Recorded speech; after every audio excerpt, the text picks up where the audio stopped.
रूपनगर में रहने वाला भीमा अपनी पत्नी कमला और 6 महीने की बेटी रोमा के साथ रहता था। वो रोज नदी से मछलियां पकड़कर लाता और उन्हें बाजार में बेचकर अपने परिवार का भरण पोषण करता था। एक दिन भीमा अपनी पत्नी से बोला, अब आज थोड़ी तबीयत ठीक नहीं लग रही है।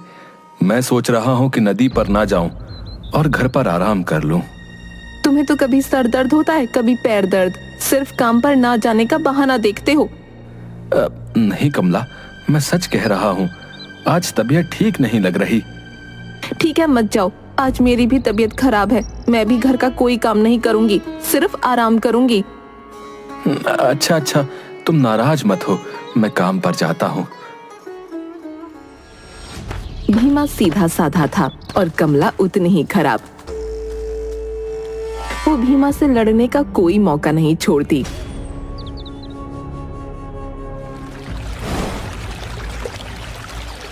भीमा नदी के तट पर मछलियों के लिए जाल डालकर बैठा था और खुद से बातें कर रहा था। ना जाने कमला कब सुधरेगी। वो कभी मेरी तकलीफ नहीं समझती। उसे तो सिर्फ पैसा चाहिए। जिस दिन मैं नहीं रहूंगा उस दिन उसे समझ आएगा। लगता है जाल में मछलियां आ गई हैं। चलो इन्हें निकालता हूँ और बाजार में बेचकर पैसे ले जाकर कमला को देता हूँ, नहीं तो वो मुझे जीने नहीं देगी। भीमा जाल से मछलियां निकाल ही रहा होता है कि उसकी नजर नदी में बहती हुई एक टोकरी पर पड़ती है जिसमें एक बच्चा होता है। भीमा टोकरी को नदी से बाहर निकालता है। कोई है? अरे ये बच्चा किसका है? न जाने कौन इतने छोटे से बच्चे को इस टोकरी में डालकर नदी में छोड़ गया भाई। अरे कैसे लोग हैं दुनिया में। एक काम करता हूँ, इसे अपने साथ घर ले चलता हूँ, नहीं तो ये मर जाएगा।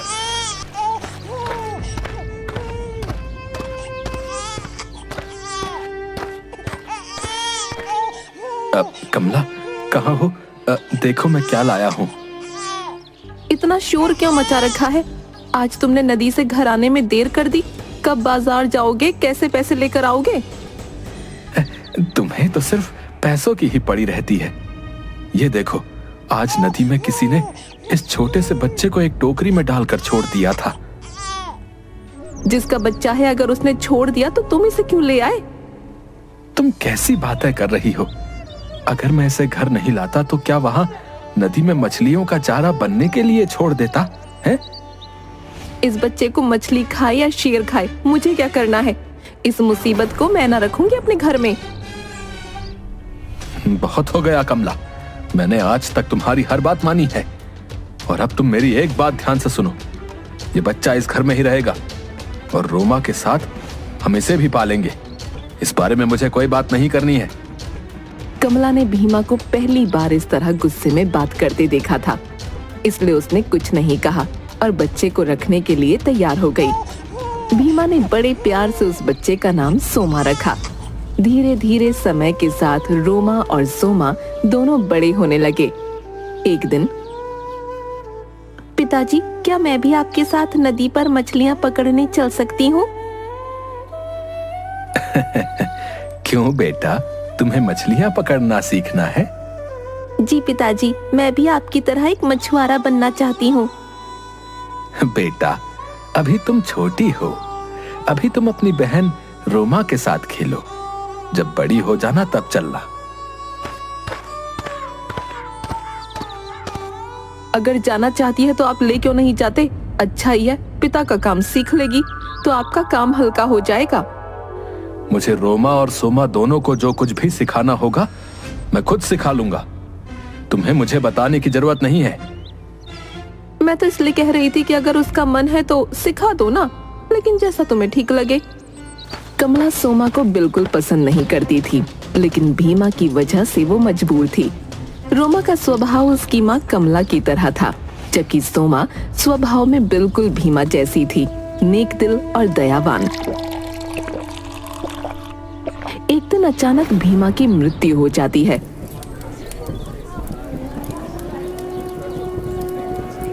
रोमा और सोमा बहुत दुखी होते हैं।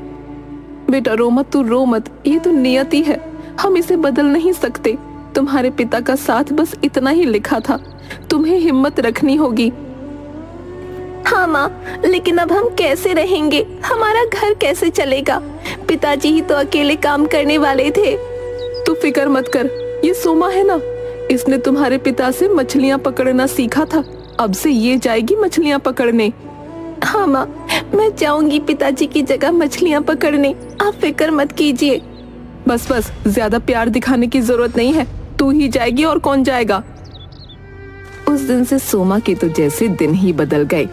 कमला उससे घर का सारा काम करवाती, मछली पकड़ने और घर के लिए पानी लेने नदी पर भेजती, लेकिन उसे हमेशा खाना बहुत थोड़ा सा देती। एक दिन नदी पर पानी भरने गई सोमा वहां बैठकर रो रही थी। पिताजी, आप मुझे छोड़कर क्यों चले गए? मुझे आपकी बहुत याद आती है। आपके सिवा कोई मुझसे प्यार नहीं करता। माँ तो मुझे ठीक से खाना भी नहीं देती। मैं क्या करूँ पिताजी, आप मुझे कोई रास्ता बताइए। लेकिन उसे कोई जवाब नहीं मिलता। वो घर आ जाती है। आ गई महारानी, नदी से पानी भरकर लाने में इतना वक्त लगता है क्या? माँ, पानी भरकर मटके भारी होते हैं, इसलिए मैं धीरे धीरे चलकर आती हूँ ताकि पानी गिर ना जाए। बस कर अपने बहाने, काम धाम ठीक से करती नहीं, खाना इतना खाती है। माँ, खाना तो आप मुझे आधा पेट देती हैं। जवाब देती है मुझे? रुक जा, तेरी अच्छे से मरम्मत करती हूँ, तब तेरा दिमाग सही होगा। और रोमा ये सब देखकर बड़ी खुश होती है। रोज सोमा नदी किनारे बैठकर पिता को याद करती और खूब रोती। एक दिन वो नदी किनारे बैठकर रो रही थी, तभी एक बूढ़ी औरत आती है। बेटा, क्या मुझे थोड़ा पानी पिलाओगी? हाँ अम्मा, जरूर पिलाऊंगी। आप पहले आराम से बैठ जाइए, मैं अपने घड़े से आपको पानी पिला देती हूँ। सोमा बूढ़ी औरत को उसकी इच्छा अनुसार पानी पिलाती है। तुम बहुत नेक दिल हो बेटी, तुमने मुझे पानी पिलाया, इसके बदले में मैं तुम्हें कुछ देना चाहती हूँ। मुझे कुछ नहीं चाहिए अम्मा। क्या तुम्हें किसी चीज की इच्छा नहीं? नहीं, मेरे पिताजी ने मुझे सिखाया था कि किसी की मदद बिना किसी लालच से करनी चाहिए। बूढ़ी औरत अपने दोनों हाथ जोड़ती है और वो एक परी बन जाती है। आप कौन हैं और ये आपने कैसे किया? सोमा, मैं इच्छा परी हूँ और मैं अपनी इच्छा से कोई भी रूप ले सकती हूँ। इच्छा परी? लेकिन आप मेरा नाम कैसे जानती हैं? सोमा, मुझे सब कुछ पता है। तुम रोज यहाँ बैठकर अपने पिता को याद करती हो और रोती हो, मैं सब जानती हूँ। मैं तुम्हें एक वरदान देती हूँ, आज के बाद तुम जब भी रोओगी तब तुम्हारी आंखों से आंसू की जगह हीरे जवाहरात गिरेंगे। लेकिन मैं उन हीरे जवाहरातों का क्या करूंगी? तो तुम्हें क्या चाहिए? मुझे कुछ नहीं चाहिए। ठीक है, मैं तुम्हें एक और वरदान देती हूँ। तुम्हारी आवाज कोयल जैसी सुरीली हो जाए, तुम्हारा गाना सुनकर इंसान अपने दुखों को भूल जाएगा। इतना कहकर परी गायब हो जाती है और सोमा पूरे रास्ते वो गाना गाती हुई अपने घर वापस आती है। उसे गाना गाना बहुत पसंद था और अब तो उसकी आवाज इतनी सुरीली हो चुकी थी कि वो खुद का ही गाना सुनकर खुश हो रही थी। घर आकर, आ गई महारानी, कहाँ लगा दी इतनी देर? माँ, आज नदी पर मुझे एक परी मिली थी। क्या बकवास कर रही है? भला परियां होती हैं? हाँ माँ, परियां होती हैं। अपनी बकवास बंद कर, घर का काम देख, घर कैसे गंदा पड़ा है। सोमा बर्तन साफ कर ही रही होती है कि उसके हाथ से एक कांच का बर्तन गिरकर टूट जाता है।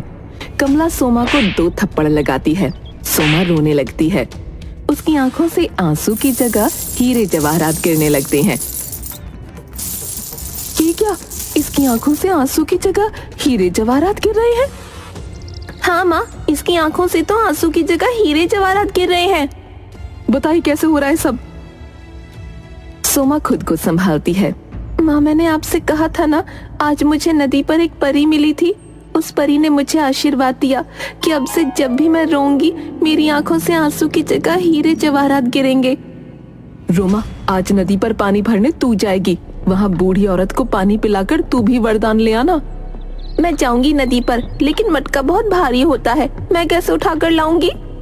तो ये छोटा सा मिट्टी का बर्तन लेकर जा और बूढ़ी औरत को इससे पानी पिलाना। रोमा वो मिट्टी का बर्तन लेकर नदी किनारे जाती है। परी अपने असली रूप में ही रोमा के सामने आती है। बेटा मुझे पानी पिला दो। नहीं नहीं, ये पानी तो बूढ़ी औरत के लिए है, मैं उसका इंतजार कर रही हूँ, उसे ही पानी पिलाऊंगी। तुम कितनी बदतमीजी से बात करती हो, क्या तुम्हारे घर वालों ने तुम्हें तमीज नहीं सिखाई? तुम मेरा समय मत खराब करो, यहाँ से चली जाओ। वैसे ही इतनी दूर चलकर आई हूँ, थक गई हूँ, ऊपर से तुम मुझे परेशान कर रही हो। तुम सच में बहुत बदतमीज लड़की हो। मैं बद्दुआ देती हूँ, अब से जब तुम अपना मुंह खोलोगी तुम्हारे मुंह से कौवे की आवाज निकलेगी। परी गायब हो जाती है। रोमा रोती रोती घर जाती है। क्या बात है बेटा, तुम रो क्यों रही हो? रोमा जैसे ही मुंह खोलती है कौवे की आवाज आने लगती है। तुम्हारी आवाज को क्या हुआ? रोमा लिखकर कमला को सारी बात बताती है।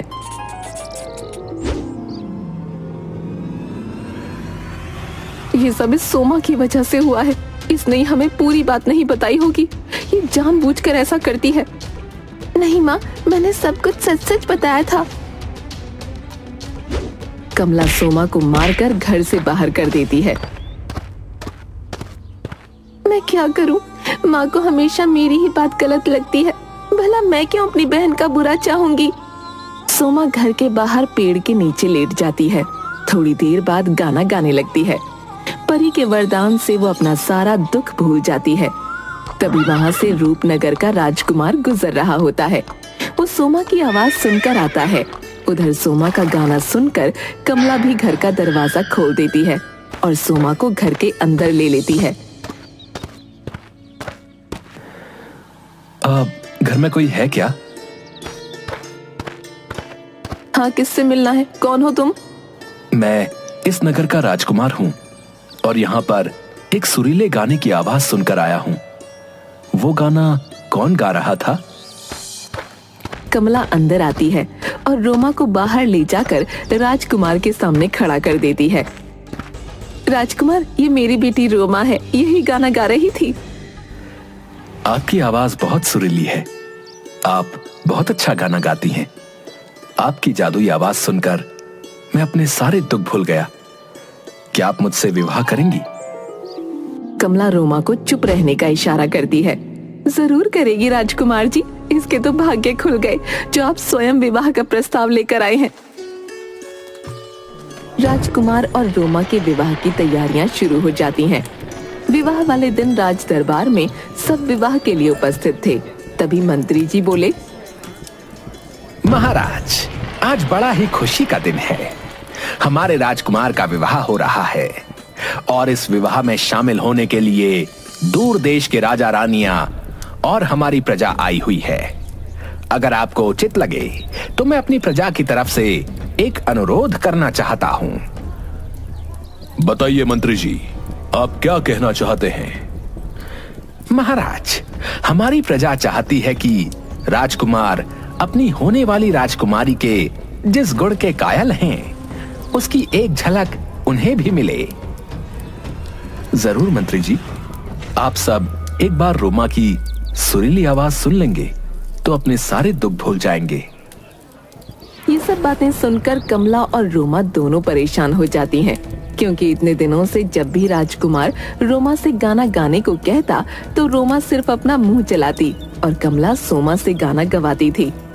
रोमा गाना घूम घूम कर गाती, जिसके कारण राजकुमार को कभी उस पर शक नहीं हुआ। पर आज उसकी पोल खुलने वाली थी। महाराज, इतने बड़े राज्य के राजकुमार की होने वाली पत्नी अपनी प्रजा के सामने गाना गाए, क्या ये उचित लगता है आपको? बिल्कुल उचित है।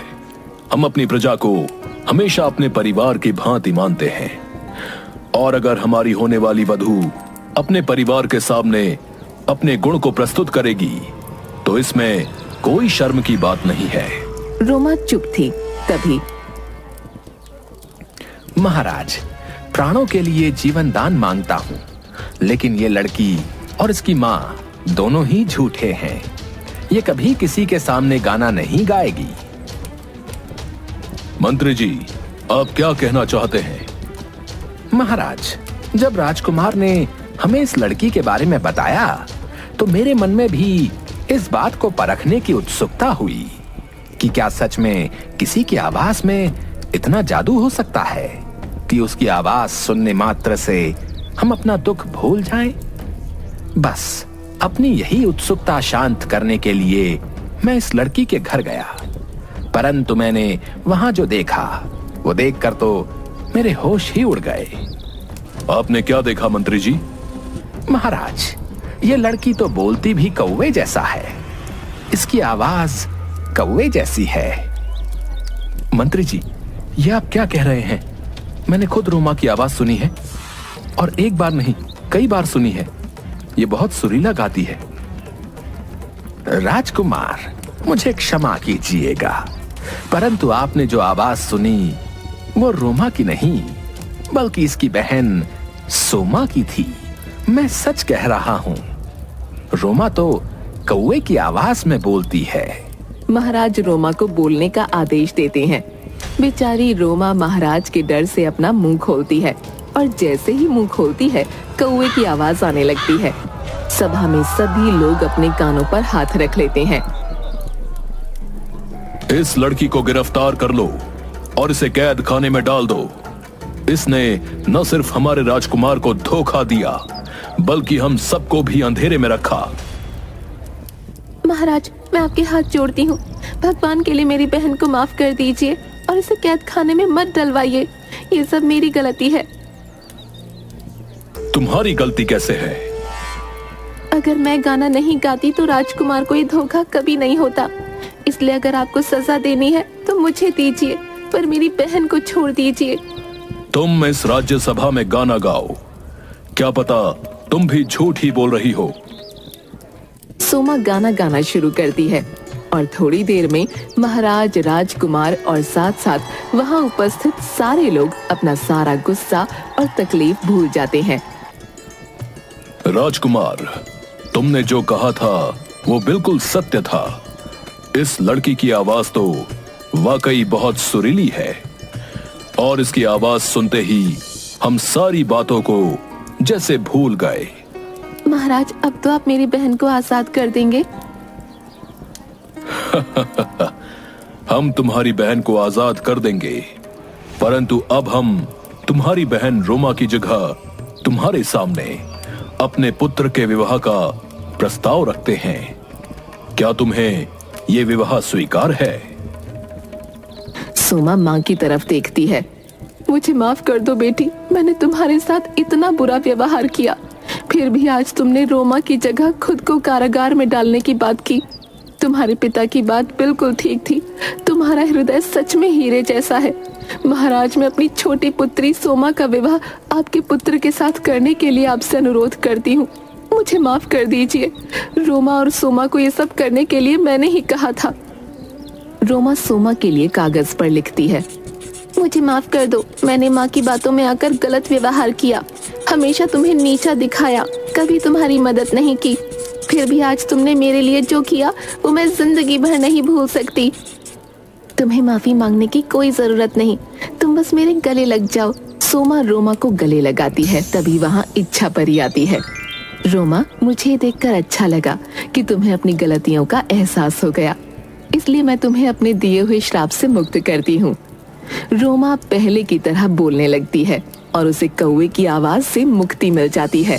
साथ ही महाराज सोमा और राजकुमार का विवाह करा देते हैं और वो दोनों खुशी खुशी रहने लगते हैं।